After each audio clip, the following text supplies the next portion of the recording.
Okay. Doctor இப்ப கழுத்து வலி ஒரு 10 நாள் இருக்கு. வீட்ல ரெமிடீஸ் மசாஜ் பண்றது, இல்ல ஆயில் அப்ளை பண்றது அந்த மாதிரி பண்ணிக்கிறோம். ஆனாலும் வலி குறையல. அப்படின்ற பட்சத்துக்கு நாங்க எந்த டாக்டர வந்து பார்க்கணும்? ஃபர்ஸ்ட்டு பார்க்க வேண்டிய டாக்டர் ஒரு ஸ்பைன் ஸ்பெஷலிஸ்ட்டாவும் இருக்கலாம். இல்ல ஒரு ஆர்த்தோபெடிஷியனாவும் இருக்கலாம்.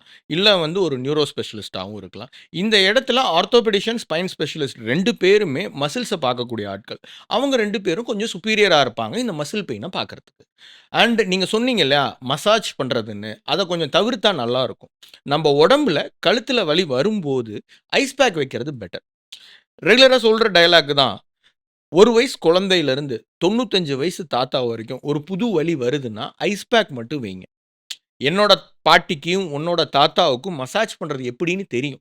ஆமா. அடுத்தது என்ன எண்ணெய் போட்டு மசாஜ் பண்ணணும்னு தெரியும். நம்ம மசாஜ் பண்ணணும்னு கேள்வி தான் பட்டுருப்போம். அத வச்சுட்டு நம்ம பண்ணக்கூடாது இல்லையா? அதனால அத தவிர்த்துக்கலாம். நாம ஐஸ் பேக் மட்டும் வச்சுக்கிறது பெட்டர்.